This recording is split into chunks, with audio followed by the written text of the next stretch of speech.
Acts 20, verse 35, ready, begin. In everything I did, I showed you that by this kind of hard work, we must help the weak, remembering the words the Lord Jesus Himself said, it is more blessed to give than to receive. Pagpalain po ng Panginoon ang pagbabasa ng kanyang salita, tayo po'y manalangin. Panginoon, salamat po ulit sa pagkakataong ito na pag-aralan namin ang inyong salita. Panginoon, dalayan ko po na manatili sa aming puso't isipan na ang salita mo ay perfect, wala itong mali. At ang lahat ng utos mo na gagawin namin ay para po sa ikabubuti namin. Sa tema ng aming pag-aaralan ngayon pong umaga, ikaw po, Panginoon, ang kumilos sa puso't isipan namin, ikaw ang magbukas ng aming pangunawa upang lahat ng aming mapapag-aralan ay makita namin na mahalaga at dapat namin iangkop sa aming buhay. Kaya samahan mo kami sa aming pag-aaral ngayong umaga. Ito aming dalangin sa pangalan ni Jesus. Amen. Nakapunod po kayo.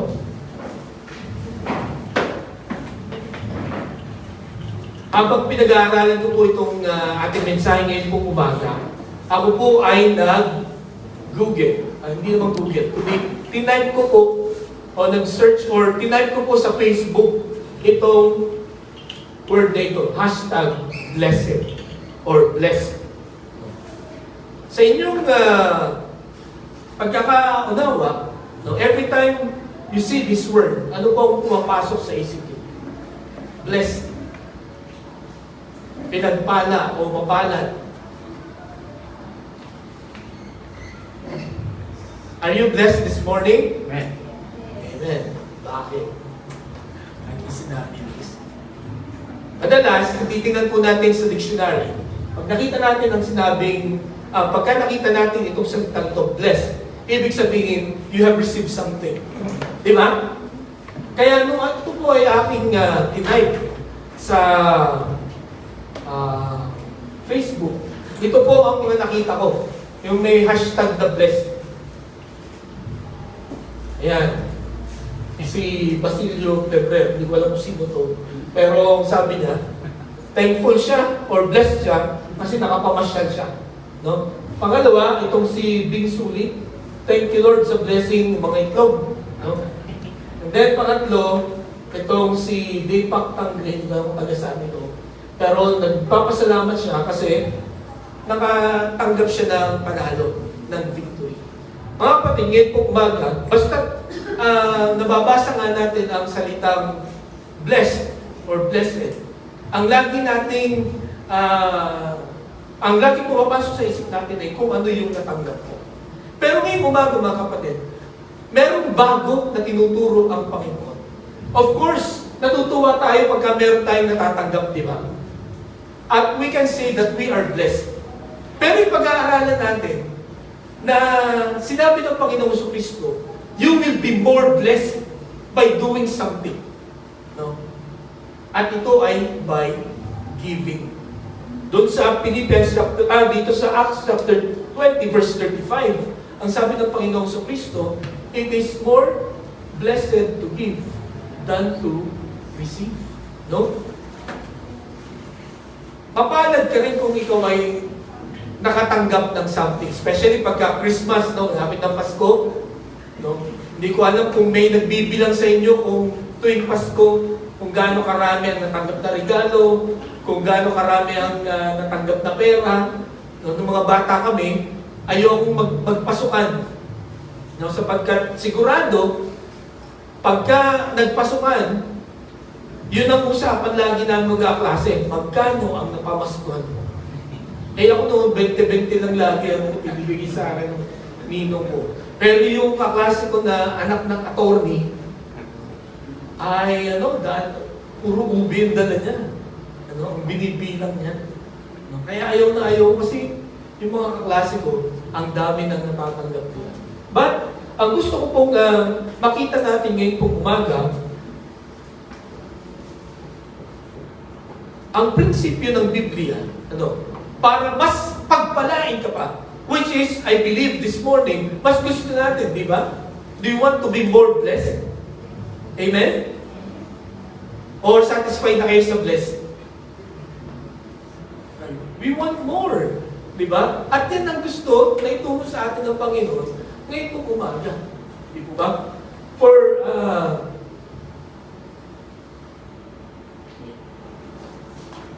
nakakatulog.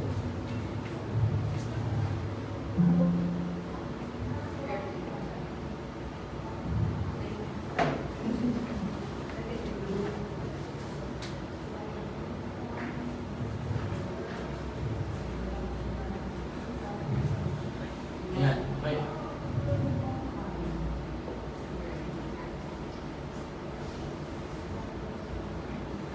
Yun. Ngayong buwan po ng August, pinag-uusapan natin ang pagbibigay. At nakita po natin na maliwanag sa Biblia, or kung hindi pa nakikita ng iba, ay makikita ngayon natin buwan na ito, no? The blessed givers, no? Ang mga mapapalad or mga pinagpala na nagkakaloob or nagbibigay. Okay? So yun ang pag-usapan natin ngayong August. And then last week, pinakita natin, napag-aralan natin, every good and perfect gift. Nakita po natin na ang good and perfect gift, ito po ay galing sa Panginoon. Okay? Merong bago akong natutunan na sinabi sa akin ng asawa ko about this message. Lahat ng mga hindi ibinigay sa iyo ng Panginoon, na gusto mong ibigay sa iyo, hindi yun perfect at hindi yun good. Kaya hindi mo natanggap. Kaya hindi dapat tayo magtampo sa Panginoon. Nakuha niyo po ako? Kasi ang matatanggap natin, ang sasagutin ng Panginoon, ay yung every good and perfect gift. Okay? Ito yung makakabuti sa atin. No? Ito yung makaka-accomplish ng purpose ng Panginoon sa bawat isa. Kaya mga kapatid, kung ano ang meron tayo ngayon, we should be thankful to God. Okay? Magpasalamat tayo sa Panginoon sapagkat hindi ipagkakait ng Panginoon. Tandaan po natin hindi niya ipagkakait kung ano ang mabuti, no, at at lubos sa bawat isa sa atin. Okay? So ngayon pong umaga, ang gusto ko pong pag-aralan natin, giving is more blessed than receiving. Basahin niya po natin. Ready? Begin. Giving is more blessed than receiving. Tama po yung inyong narinig. No? Wala pong problema ang inyong mga tainga, wala rin problema ang inyong mga mata ngayong umaga. Giving is more blessed than receiving. At sino ang nagsabi niyan? Ang Panginoong Jesucristo. Kasi kung babalikan po natin itong Acts chapter 20, verse 35. In fact, itong Acts chapter 20, ito po ay sinabi ni Apostol Pablo nung siya ay nasa Ephesus. Okay? At sa Ephesus po, nung siya ay nakarating dyan, 3 years po siya na nag-preach day and night. No?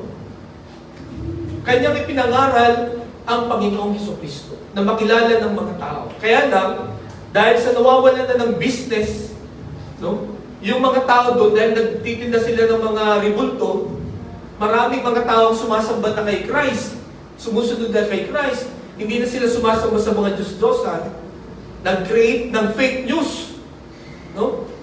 Yung isang tindero, at nagkagulo, nagkaroon ng riot sa Ephesus. Kaya si Pablo, nagpunta siya ng Athens, or ng Greece, sorry. Okay? Nagpalamig siya doon, then after that, bumalik siya, papunta na siya ng Jerusalem. Okay? May araw pala yan. Papunta siya ng Jerusalem. Pero bago siya pumunta ng Jerusalem, pumunta ulit siya sa Ephesus.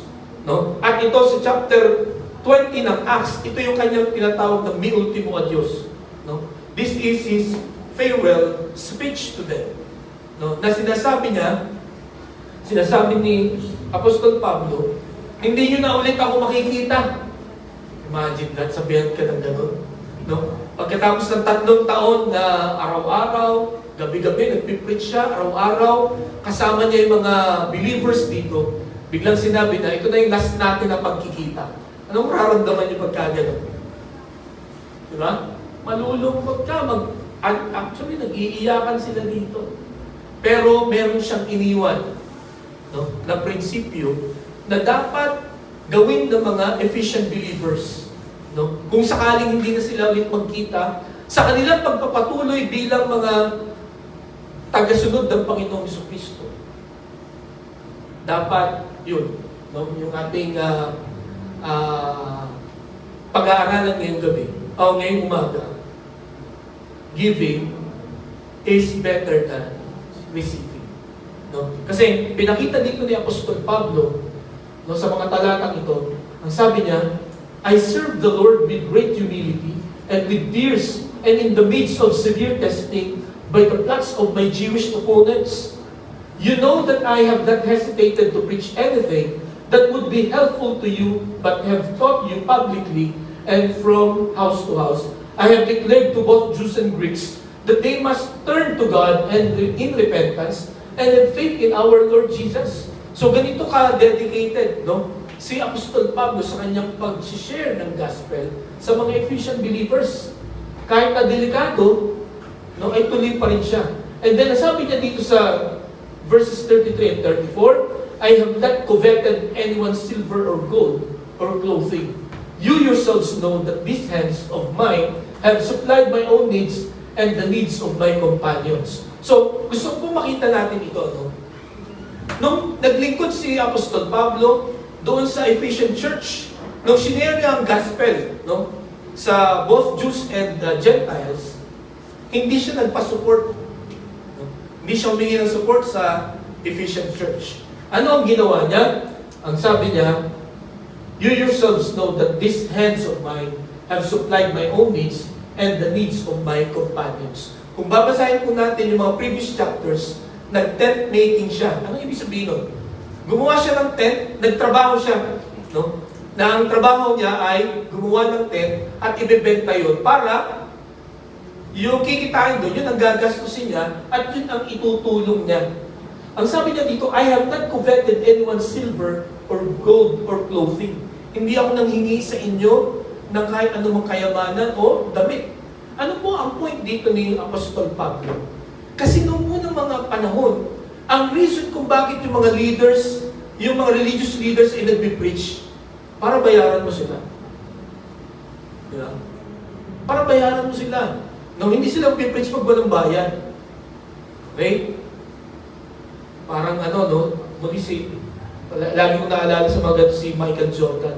Hindi nagpapapicture pagka walang bayan. Diba? Pagka, at saka hindi pumupunta sa isang event, pagka hindi malaki ang bayan. No? Eh, hindi ko alam kung naalala nyo, kung bakit ayaw niyang pumunta dito sa Pilipinas. No? Sa kabila ng babayaran siya ng $8 million yata, mag-golf lang dito.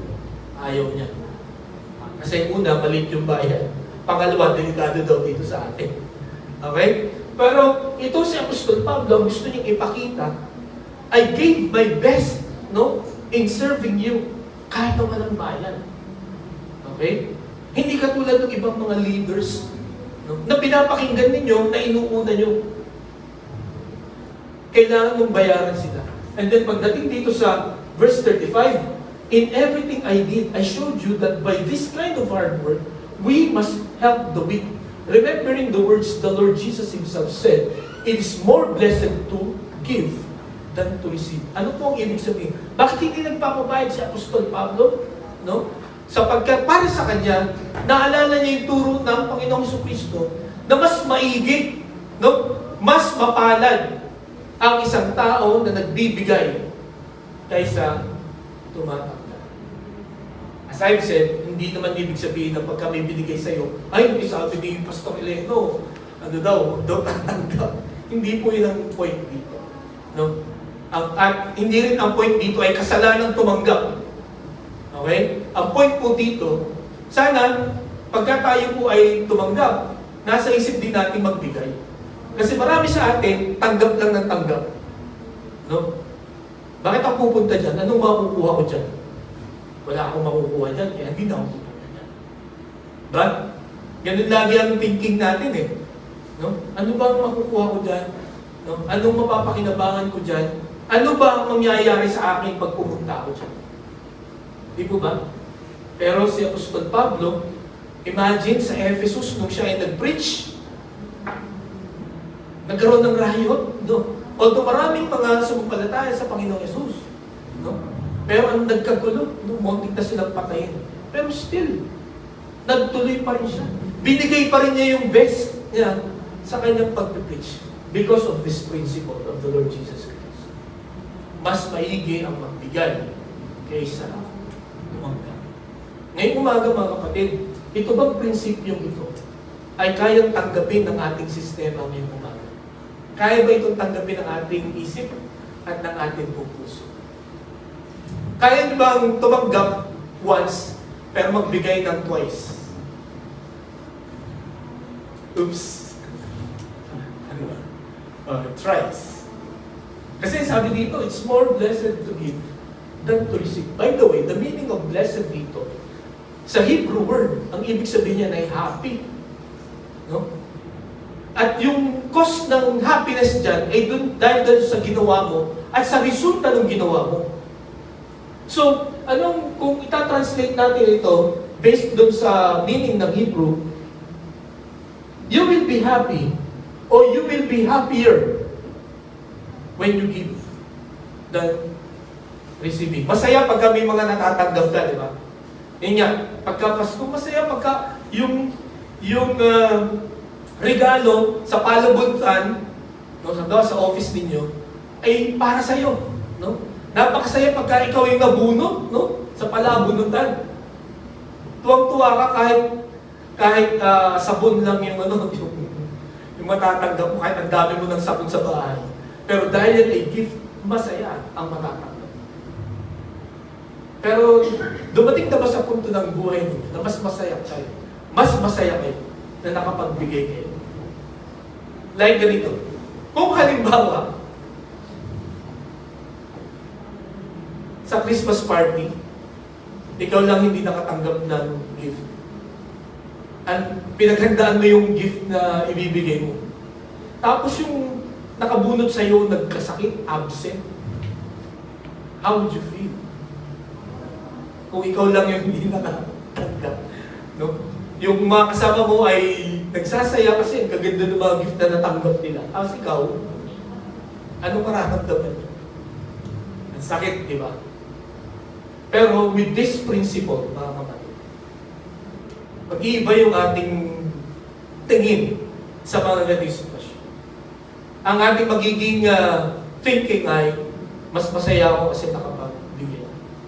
Hirap, no? Pero yun ang sabi ng Panginoon. Ngayon titingnan natin, bakit mas masaya ang nagbibigay kaysa tumatanggap. Okay? Merong tatlong indications tayo makikita or ipinapakita.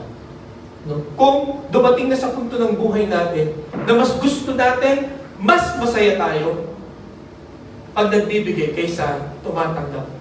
Okay? Ang una na indication ay you are a genuine follower. No? Pag dumating na sa punto ng buhay mo na ikaw ay masaya na nakakapagbigay kaysa tumatanggap, that means you are a genuine follower of the Lord. Totoo na ikaw ay Kristiyano. Okay? Bakit? Okay, tingnan po natin. From the beginning, no?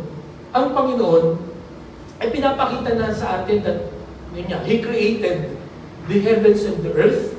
Okay? Ano pa? Sa Romans chapter 8, verse 32, basahin niya po natin ito. Ready? Begin. He who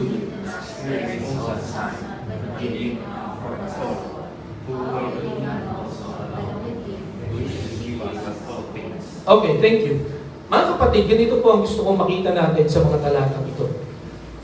Ever since from the beginning, mga kapatid, ang Panginoon, pinakilala niya ang kanyang sarili, hindi lamang Almighty God, powerful God, no, or the Creator.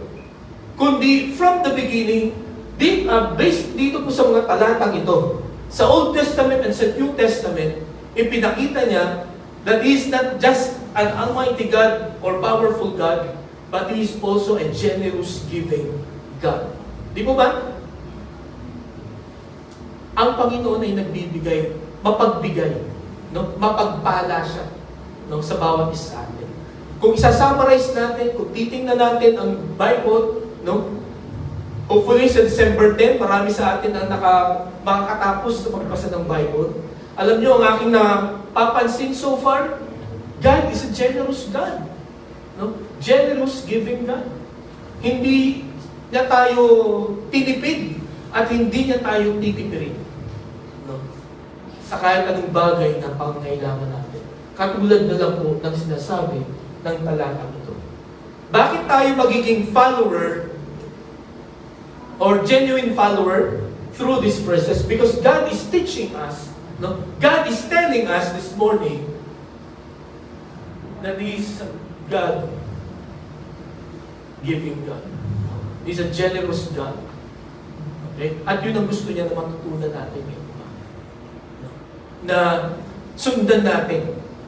Okay? Na tayo rin, katulad ng Panginoon, ay maging mapagbigay.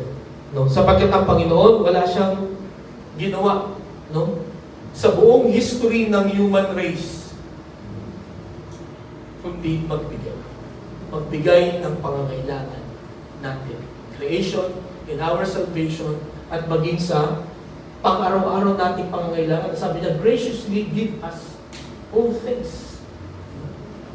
Kung naibigay niya ang kanyang anak, no, para sa kaligtasan natin, He will graciously give us all things. Maganda yung word na graciously. Hindi siya napipilitan, hindi masama ang loob niya, hindi siya pressured, kundi masaya siya na ibibigay yun sa'yo. Kahit hindi ka karapat-dapat, ibibigay yun ng Panginoon sa atin. At kung uupo nga tayo mga kapatid, tingnan ninyo kung ano ang meron kayo sa buhay na ito, ay talagang hindi natin pwedeng ikaila. Hindi po natin pwedeng i-accuse ang Panginoon na tayo po ay pinabayaan niya. Di po ba? Sa bawat pangangailangan natin, sa bawat karamdaman na nagkakaroon tayo, God is always there providing our needs. Okay? Ang nakakalungkot lang, masyado tayong malilimutin. Di ba? Ang nakakalungkot lang, na-overpower ng pain natin yung biyaya ng Panginoon. Masyado tayong na-influensyahan ng mga naririnig natin. No? Masyado tayong na-influensyahan ng mga napapanood natin. Masyado tayong na-influensyahan ng pagiging makasalanan natin. Pero mga kapatid yung umaga, God is good. No? Napakabuti ng Diyos sa bawat sa atin. He is always graciously giving us all things. Why? Because He wants to teach us giving. Pagbigay. At ito ang sasabihin ko po sa inyo ngayong pong umaga, ang Panginoon hindi siya mag-uutos sa atin nang hindi niya muna ginawa. Pansin niyo ba yan? Okay. For example, ito pong awiting ito ay kinompose ni Ann Johnson Flint noong 1866 or between 1866 to 1932. Okay? Sino kakalan ng kantang ito? He giveth more grace. Okay, basahin nga po natin. Ready? Begin. He giveth more grace when the burdens grow greater. He sendeth more strength when the labors increase. Who added affliction, He added His mercy. To multiply trials, He multiplied peace. Okay, bago yung sunod, gusto kong makita natin itong kantang to, no? Nagbibigay ang Panginoon ng biyaya, no? Pagka mabigat na yung ating nararamdaman, no? Kung mabigat na yung ating ginagawa, no? He sendeth more strength. No? So, to added afflictions, He added His mercy. To multiply trials, He multiplied peace. Okay? Kaya, kung ano man ang pinagdadaanan natin o sitwasyon natin sa buhay na ito, ang Panginoon ay naandyan para dagdagan yung need mo. Okay? Pagka yung karamdaman mo kailangan ng 1 million pesos, you will be amazed. No, you will be amazed kung saan-saan manggagaling. Yung mga tutulong para magbigay. Alam niyo po, nag-usap kami ni Pastor nung nagpapakasal ako. Sabi ko, Pastor, wala akong pera. Hindi pa ako prepared. Sabi niya, bakit hindi ka prepared? Wala pa akong pera eh. Naku, kung lahat ng binata ay mag-iipon, no? Para maging handa sa kasal, walang binata na makakapagpakasal. Sabi niya gano'n sa akin. Kaya, kahit na wala akong ipon noon, nagpakasal kami. No? Buti na lang, ginastos ng ate. May mga, nagulat ako kung saan galing po yung mga nag-sponsor ng mga gastos. Okay? Pero yun nga po, ang na-realize ko, sa paglilingkod sa Panginoon, sa pag-aaral ng Kanyang salita, the Lord will always provide sa lahat ng needs. Kahit na gaano kahirap, kahit na gaano ka-imposible, makikita mo, mamamangha ka, darating yung tulong ng Panginoon. Gagamit siya ng iba-ibang mga tao, gagamit siya ng iba-ibang mga sitwasyon, no?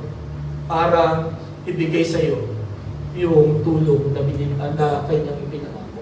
So, ang sabi dito sa chorus nito, His love has no limit, His grace has no measure, His power has no boundary known unto men.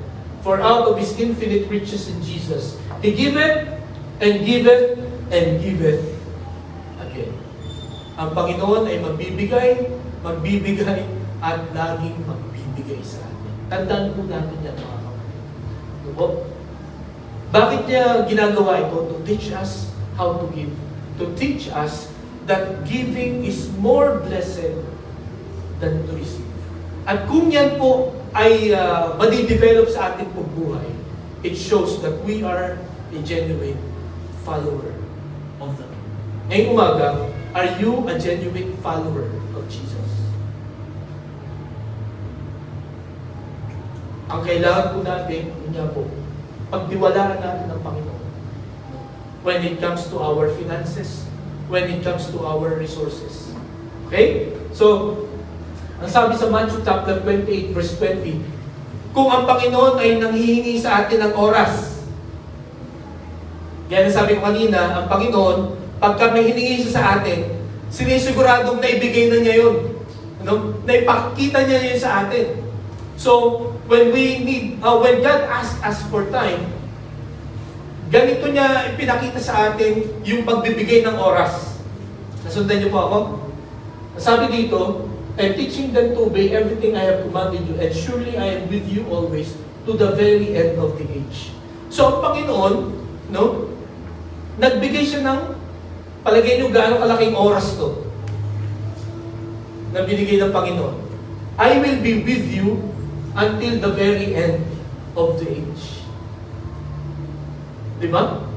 All the time yan. No? Lahat ng oras ay binigay sa atin ng Panginoon.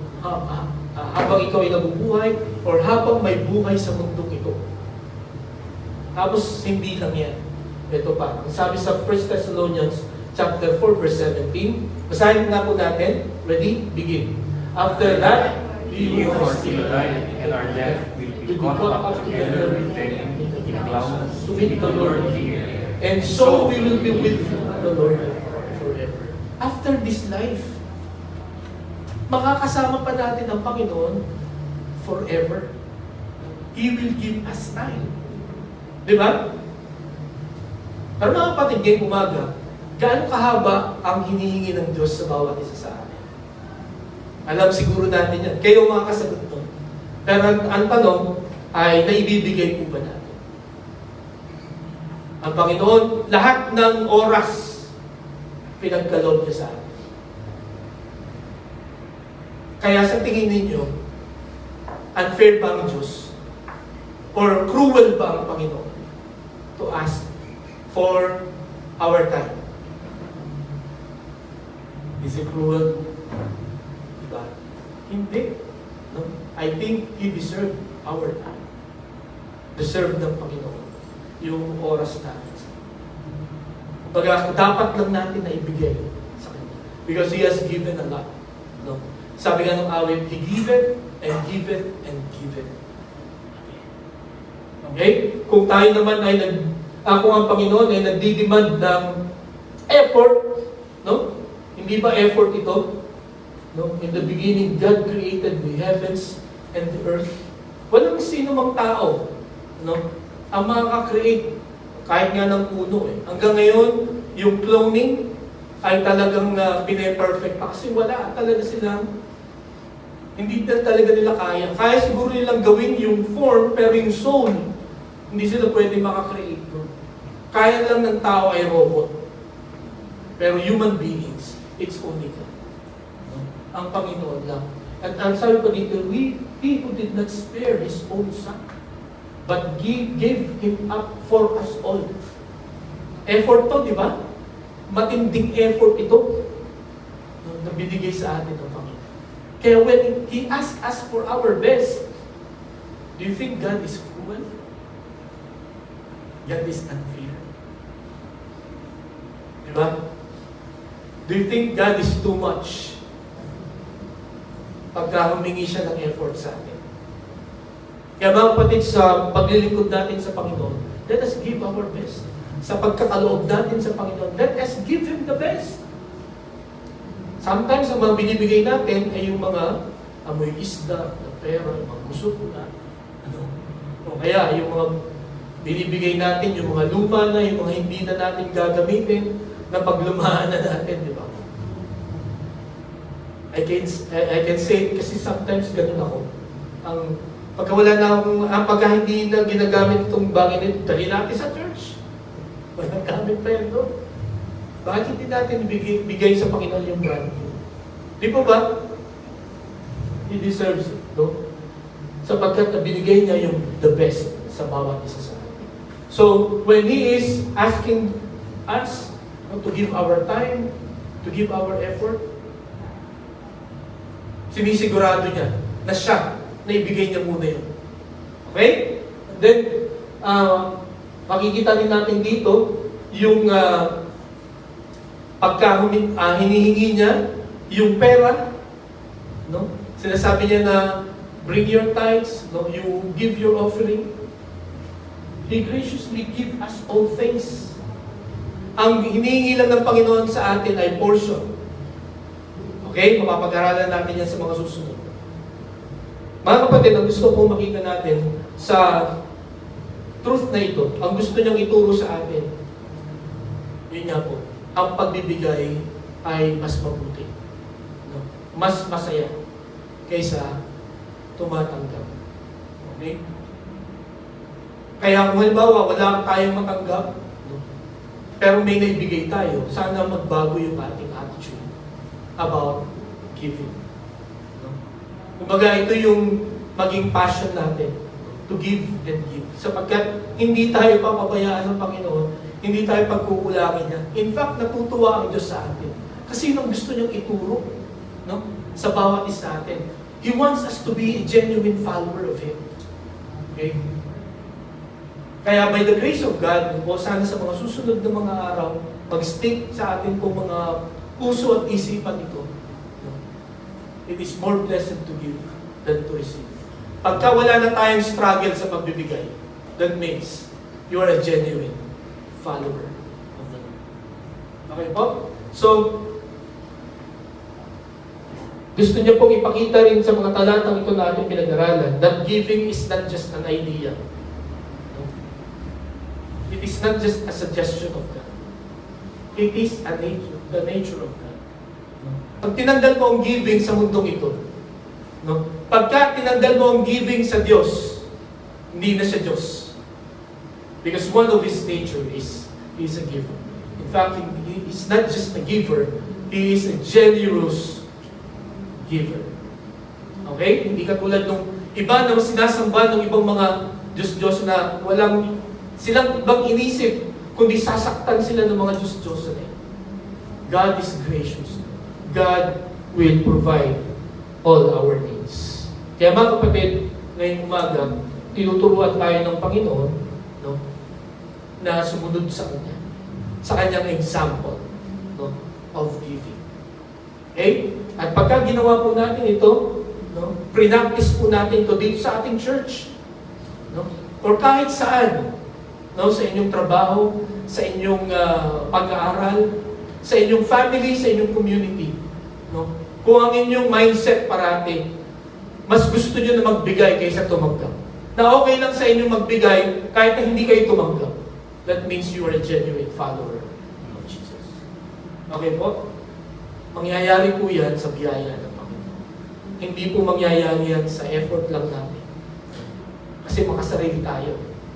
Pero kung ang Panginoon ay nasa puso natin, at ito ang utos niya, then, by God's grace, mangyayari po ito.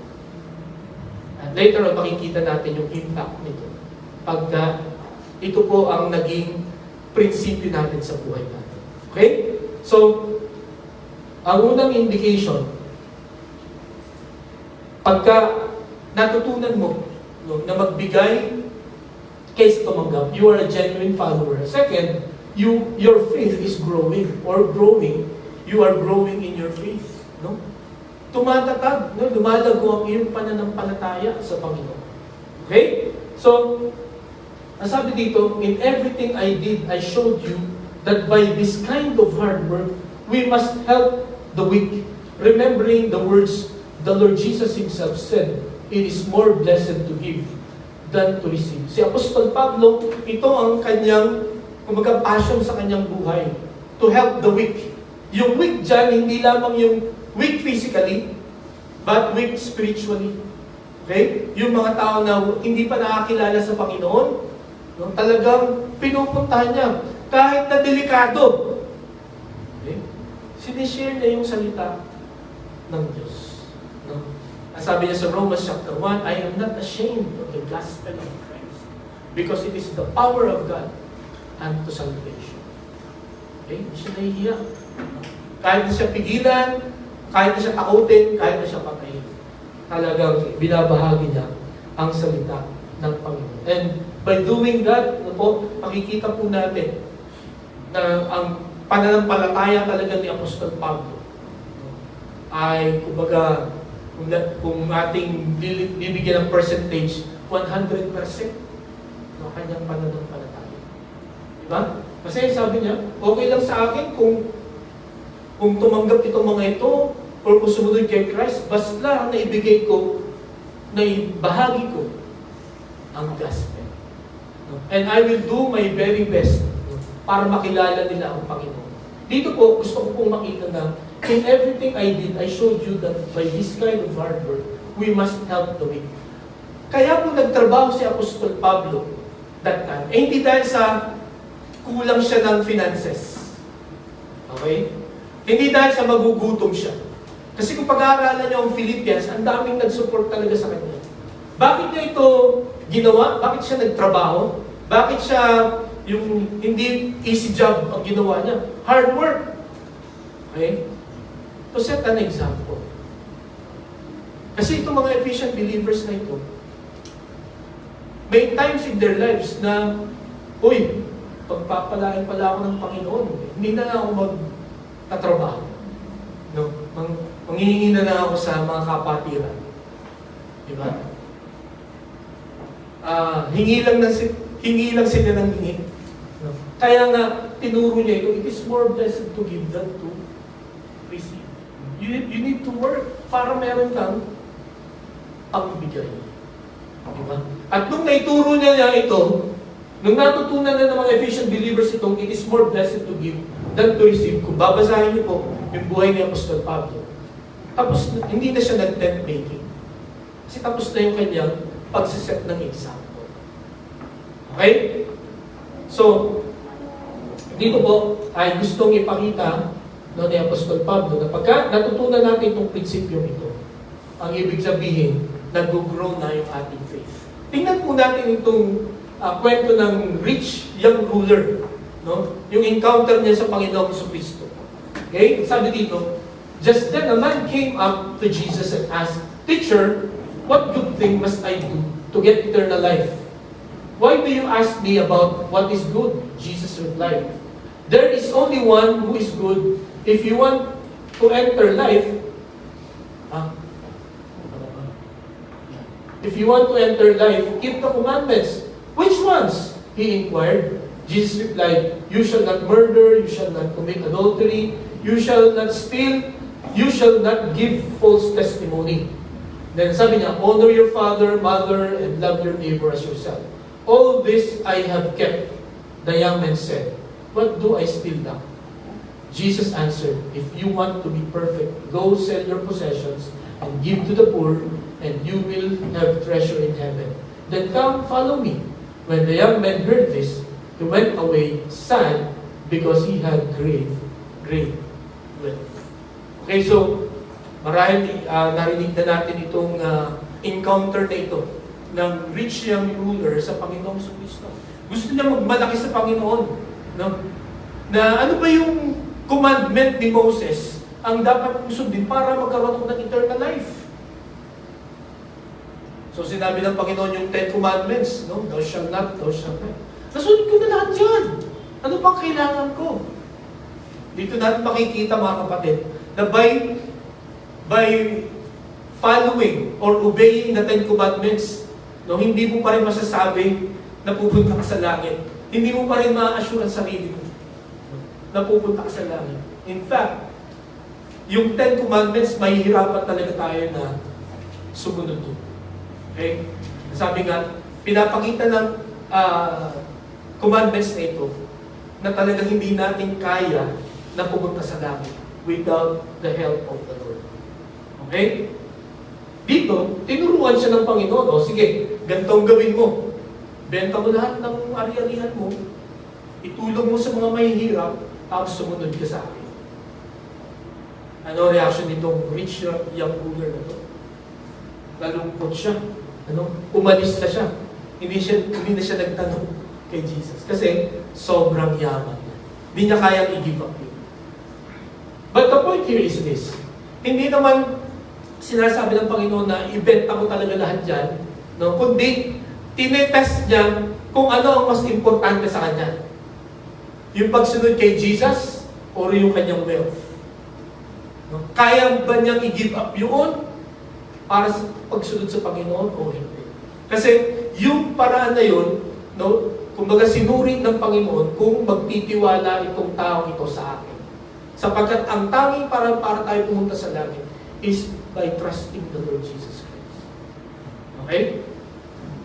Pero itong rich young ruler na ito, hindi niya kayang i-give up yung pera niya.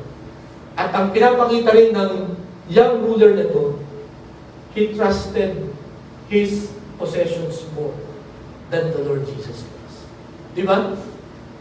Mga kapatid, ilan sa atin dito ang katulad ng rich young ruler? I mean, my point is, hindi yung maraming pera, no? Kundi yung ganun, ilan sa atin dito yung mas uunahin pa yung iba kaysa sa Panginoon. Di ba? Gaano katatag yung hawak natin sa Panginoon? Pagka pinapili tayo sa Diyos, no, at saka sa ibang bagay, ano na ba sa puso talaga natin? Baga sealed na ba sa puso natin? Na kahit tulog ako, or kahit ano mangyari, I will still choose the Lord. Dito mga kapatid,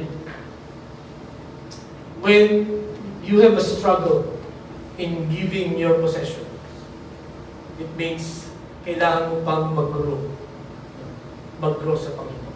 Kasi, ang sabi dito sa Acts chapter 22, 44 to 47, lahat ng mga sumampalataya sa Panginoon, ganito ang nangyari.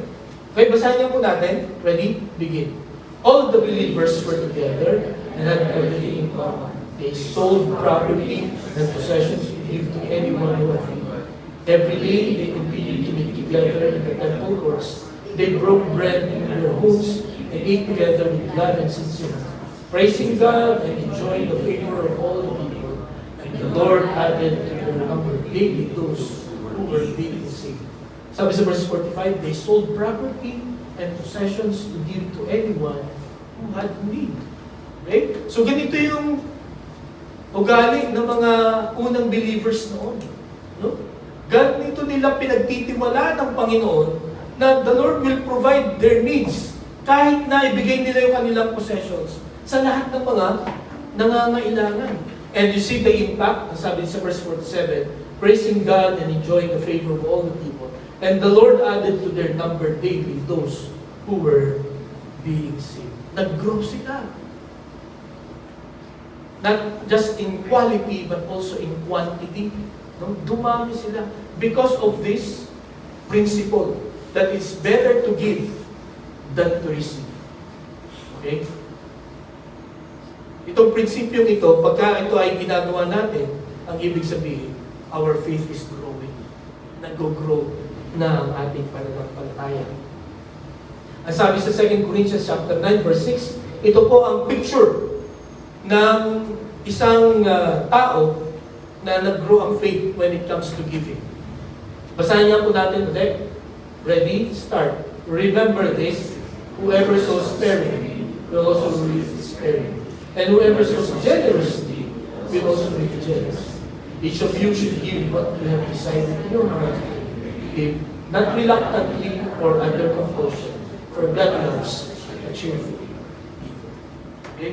Yung a cheerful giver, yan po ang isang larawan, no, na mas mahalaga sa atin ang magbigay kaysa tumanggap. No? Na natutunan natin yung prinsipyo ng Panginoon Kristo. When pagka tayo ay pagdating sa pagbibigay, tayo yung nag-volunteer, no? Tayo yung hindi na wala nang tawag dito, hindi na nagdadalawang isip o kaya dalawang salita. No? May mga ganun po, no, sa mga churches. Talagang pagdating sa pagtulong, andyan parati. Pero yung nagsabi, no? Hindi ko alam kung ito ay narinig ko, no? Pero ito po yung na-realize sa pag-aaral natin ito. The measure of your faith is based on the contents of your pocket. Tama ba yan? Okay. Or yung wallet siguro pwede natin ilagay. Palitan yung pocket, gawin natin wallet. Meron akong isang book na nabasa. Ang spiritual temperature daw ng church ay depende sa giving. Okay? Kung magkano yung iyong binibigay. As I've said ngayong umaga, hindi ko po ini-encourage ang bawat isa na magbigay for just the sake of giving. And God is not teaching us to give, to understand this principle of giving is more blessed than receiving, para lang ubusin ang ating po mga pera. Para paghirapin tayong lahat. Hindi po. Ang purpose ng Panginoon kung bakit niya tinuturo sa atin po is for our faith to grow. Ano? Para mas pagtiwalaan natin ang Panginoon more than anything else. Kasi pagka hindi natin may let go ang isang bagay, ibig sabihin, mas pinagtitiwalaan natin ang bagay na yun kaysa Panginoon. Di po ba? You have to let go. No? And let God. Ika nga. Ano? Nababasa lagi natin ng mga quotations. At kaya, yun nga ang tinuturo sa atin ng Panginoon. Sinulat niya, ipinaparanas niya sa atin. God is a generous giving God. Because He's teaching us how to give for our faith to the Lord. Okay? So, yun po ang pangalawa na makikita natin. And then ang pangatlo na indication. Pagka practice natin itong principle nito, hindi lamang genuine follower ka na, hindi lamang your faith is growing, but God has blessed you. Ang ibig sabihin, pagka nagbibigay ka lang, ibig sabihin pinagpala ka na ng Panginoon. No? Tingnan niyo po itong talata ito. Sa 2 Chronicles chapter 29, verse 13 to 15. Basahin na po natin. Ready? Begin. Now, our God, we give you thanks and praise you in your name. But who am I and who are we, that we should be able to give as generously as this? Everything comes from you, and we have given you only what comes from you. Okay? Ang maibibigay nyo lang mga kapatid ay kung ano yung ibinigay sa inyo ng Panginoon. Ito pong 1 Chronicles chapter 29 verses 13 to 15, nag-raise po ng money or ng halaga itong si King David para magpatayo ng temple. No? Hindi siya pinayagan ng Panginoon na magpatayo, pero ang ginawa ni King David, nag-raise siya ng building fund. No? At nakita na mangha siya sa dami, no? Nang nag-contribute, no? Para magkaroon ng temple. At nung naipon na nila lahat, no? Naipon na nila lahat yung kayamanan, no? Yung gagamitin na halaga for the building of the temple, Ito yung kanyang prayer. Sabi niya, "Now our God, we give you thanks and praise your glorious name. But who am I and who are my people that we should be able to give as generously as this? Everything comes from you, and we have given you only what comes from your hand." Mga kapatid, maganda na isaisip po natin na lahat ng meron tayo ay galing sa Panginoon. No? Even the strength to work, no? Even our jobs, kahit yung isang kusing na nasa busok, sa Panginoon yan. Even our life, no? Our lives came from God. At wala tayong pwedeng ibalik sa Panginoon na hindi niya binigay. Okay? At hindi siya ang may-ari. Kaya, He owns everything. He created everything. Kaya kung sabihin niya na, "Give me some portion of that," wala tayong karapatan na, akin to. No? Bakit ba pati yan papakialaman mo ba?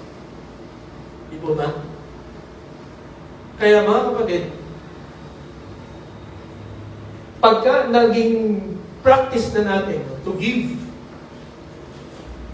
or na-realize natin that it is more blessed to give than to receive. Ang ibig sabihin, kaya tayo nagbibigay dahil na-receive natin yung mga blessings ng Panginoon sa atin. Okay ako? Katulad po ng nangyari dito. No? Katulad ng na-realize ni King David at ng mga Israelites. No? Kaya kami nakapagbigay ng ganito karami sapagkat pinagpala po kami ng ganito karami. Di ba ba? Tandaan niyo ito mga kapatid, hindi hihingi ang Panginoon nang wala tayo. Okay? Hindi siya hihingi ng huhulaan mo pa kung saan manggagaling. Ang ibibigay natin sa Kanya ay kung paano niya tayo pinagpala, kung ano yung blessing na binigay niya sa atin. Sabi pa dito sa 2 Corinthians chapter 9 verses 10 to 12. Basahin din po natin ulit. Ready? Begin. "Now He who supplies seed to the sower and bread for food will also supply and increase your stores, and will enlarge the harvest of your righteousness. You will be enriched in every way, so that you can be generous in every occasion. And through us, your generosity will result in thanksgiving to God. This service that you perform is not only supplying the needs of the Lord's people, but is also overflowing in many expressions." Ang kapatid, sabi dito sa verse 11, "You will be enriched in every way so that you can be generous on every occasion." Kaya tayo pagpapalain ng Panginoon ng marami, ay hindi para marami may tago natin. No? Para maging well secured ang buhay natin because of those money. Tandaan niyo po ito, no? Hindi po yun ang nagsisecure ng buhay natin. Hindi yung mga material possessions natin. Di po ba? Hindi yung education natin, hindi yung mga attainments natin. It's only God. No? Ang Diyos lang ang magpuprotekta ng buhay po natin. Okay? Kaya, pagka tinuruan tayo ng Panginoon na magbigay, let's give. No? Magbigay po tayo sa Panginoon. Kasi sabi pa dito, pagpapalain ka ng Panginoon. Kung titignan niyo itong verse 10, "Now He who supplies seed to the sower and bread for food will also supply and increase your store of seed and will enlarge the harvest of your righteousness." Ang ibig sabihin, if you keep on giving, yung nagbibigay sa'yo, nang ibibigay mo sa iba, dadamihan pa niya yung ibibigay niya sa'yo para marami ka pang maibigay. Na anong resulta? This service that you perform is not only supplying the needs of the Lord's people, but also overflowing many expressions of thanks. Maraming magpapasalamat sa Panginoon dahil po sa mga blessings niya. Maraming matututo na magpasalamat sa Panginoon dahil sa mga blessings niya. Alam niyo ba mga kapatid, kung bakit tayo ay maraming reklamo sa buhay? No? Marami tayong gustong hindi tayo kontento sa buhay nito. Because we always forget to thank God. Kaya nga, binibless tayo ng Panginoon. No? Kaya nga, naririnig natin ang mga mensahe ito to remind us how blessed we are because of it. At kung tayo po ay patuloy na magbibigay, no, tayo po magpapagamit sa Panginoon sa pagkakaloob, then people will remember, people will realize that they need to thank God. At ganun din tayo, makikita natin katulad ng experience ni King David, no? Makita niyo ang dami nung halaga na naipon nila, namangha sila. Namangha siya kung gaano sila pinagpala ng Panginoon. Mga kapatid, ngayong umaga, gaano ka pinagpala ng Panginoon at paano ka magbigay. Hindi ka papabayaan at hindi tayo mga kapatid papabayaan. Okay, so nakita po natin itong tatlong indications. No? Pagka prinactice na natin, no? Yung giving is more blessed than receiving. No? Makita natin, you are a genuine follower, you're growing in your faith, and God has blessed you. I hope mga kapatid, ang aking panalangin ngayong umaga, maranasan po natin ito. Tatlong ito. Hindi na po tayo mag-struggle. No? Kung may struggle man tayo ngayon, the Lord will really help us, no, to make our faith grow, no, when it comes to giving. At kung magha-hashtag tayo, sana ganito ang hashtag natin. Hashtag more blessing. Let's pray. Panginoon, salamat po sa salita mo na aming narinig. Ito po ay marami na kaming mga preachers na narinig para explain sa amin kung paano ang pagkakaloob. Una sa lahat, Panginoon, nagpapasalamat kami sapagkat hindi ka nagsasawa na bigyan kami ng mga blessings. Kahit na maraming beses ay hindi namin susunod ang inyong mga instructions. Salamat po dahil ikaw ang Diyos namin. Mayamang Diyos, makapangyarihang Diyos, at mapagbiyayang Diyos. Nawa ito ay mag-inspire sa amin to follow you, to worship you. At yun nga po, kung struggle namin ang pagkakaloob ngayon, Lord, nawa ayusin ito ang perspective namin, Panginoon, pagdating sa pagbibigay. Ibigay namin ang mga bagay na hinihingi mo bilang pasasalamat at pagpupuri sa inyo, sapagkat hindi mo kami pinagkulang, Panginoon. Pinagpala mo kami ng marami. Kaya kami po ay nagpapasalamat sa inyo sa umagang ito. Ito aming dalangin sa pangalan ni Jesus. Amen.